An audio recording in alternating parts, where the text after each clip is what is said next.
Salam sejahtera untuk kita semua. Pelajaran Sekolah Sahabat dengan tema utama 3 Pekebaran Kosmis. Pelajaran kelima, kabar baik tentang penghakiman. Kamis 27 April, Yesus layak. Dalam Wahyu 5 ayat 1-3, sekali lagi kita melihat sebuah tahta. Sebuah gulungan diperkenalkan ditulis di kedua sisi, dimeterai dengan meterai ilahi, dan tidak ada seorang pun di surga atau di bumi yang dapat membuka gulungan itu. Makhluk surgawi gemetar. Ini masalah serius. Tidak ada makhluk malaikat yang dapat mewakili umat manusia dalam penghakiman terakhir di bumi. Yohanes menangis karena tidak ada yang bisa membuka gulungan itu. Kemudian salah satu tua-tua, salah satu dari mereka yang ditebus dari bumi, mengucapkan kata-kata yang menguatkan hati Yohanes. Yesus, anak domba Allah, layak untuk membuka gulungan itu. Yohanes melihat jawaban akhir untuk masalah dosa dalam Wahyu 5 ayat 5. Di sini nabi yang sudah tua itu melihat satu-satunya cara bagi siapapun agar dapat melewati penghakiman terakhir di atas tahta Allah. Lalu berkatalah seorang dari tua-tua itu kepadaku, "Jangan engkau menangis. Sesungguhnya singa dari suku Yehuda, yaitu tunas Daud, telah menang, sehingga ia dapat membuka gulungan kitab itu." Maka aku melihat di tengah-tengah tahta seekor anak domba seperti telah disembelih. Bacalah Wahyu 5 ayat 8-12. Bagaimanakah seluruh surga menanggapi pengumuman bahwa Yesus layak untuk membuka gulungan penghakiman dan menebus kita? Yesus, anak domba Allah yang telah mengorbankan nyawanya demi keselamatan seluruh umat manusia, mengambil gulungan penghakiman dan membukanya. Seluruh surga meluap dalam pujian yang meriah. Kemenangannya atas pencobaan iblis, kematiannya di salib Golgota, kebangkitannya, pelayanan imam besarnya, memberikan keselamatan bagi semua orang yang memilih dengan iman untuk menanggapi kasih karunia-Nya. Penghakiman adalah kabar baik yang luar biasa bagi umat Allah. Ini berbicara tentang akhir dari pemerintahan dosa dan pembebasan umat Allah. Adakah yang bisa lebih menggembirakan? Yesus membela kita dalam penghakiman. Kehidupan kebenarannya yang sempurna meliputi kita. Kebenarannya bekerja di dalam kita untuk membuat kita baru. Kasih karunia-Nya mengampuni kita, mengubah kita, dan memberdayakan kita untuk menjalani kehidupan yang saleh. Kita tidak perlu takut. Yesus membela kita dalam penghakiman, dan kuasa kejahatan dikalahkan. Penghakiman dijatuhkan dalam kebaikan umat Allah. Tujuan dari penghakiman bukanlah untuk mengetahui seberapa buruk kita, tetapi untuk mengungkapkan betapa baiknya Tuhan. Sekali lagi, pikirkan harapan besar yang kita miliki dalam penghakiman. Yesus sebagai pengganti kita. Mengapa hanya itu harapan kita satu-satunya?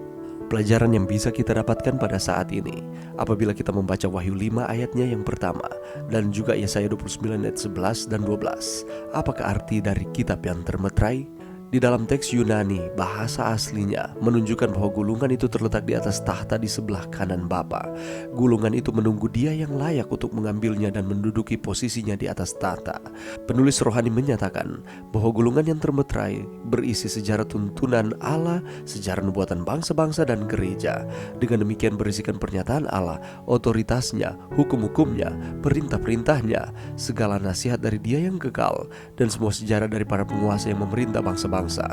Dalam bahasa simbol gulungan itu berisi pengaruh dari setiap bangsa, bahasa, dan manusia dari permulaan sejarah dunia sampai kepada penutupannya. Manuskrip Releases volume 9 halaman 7. Singkatnya, gulungan yang termeterai berisi misteri Allah sehubungan dengan rencananya untuk menyelesaikan masalah dosa dan menyelamatkan umat manusia yang telah jatuh ke dalam dosa.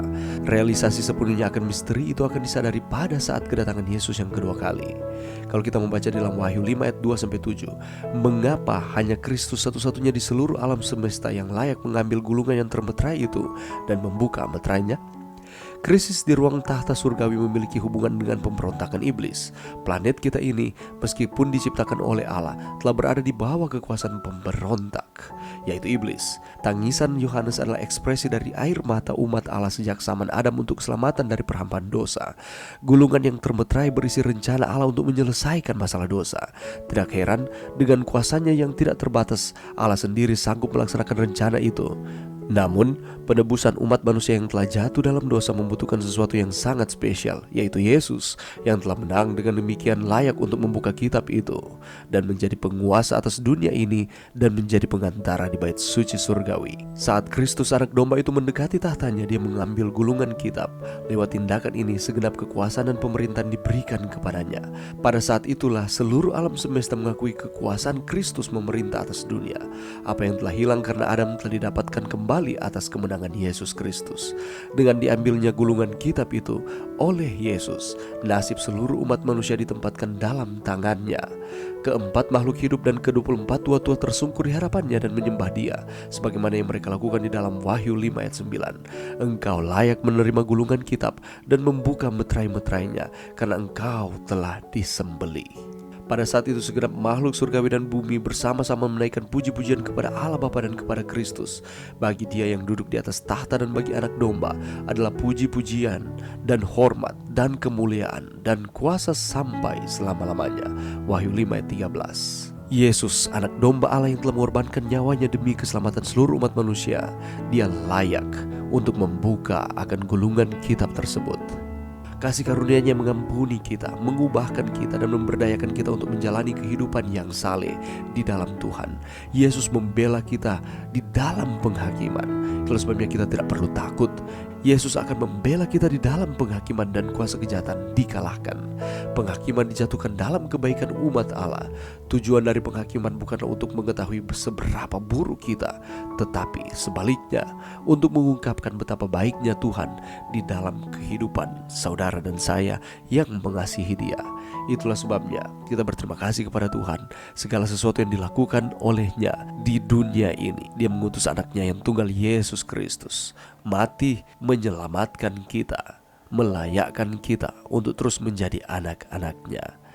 Mari berdoa. Terima kasih Tuhan atas firman-Mu pada saat ini.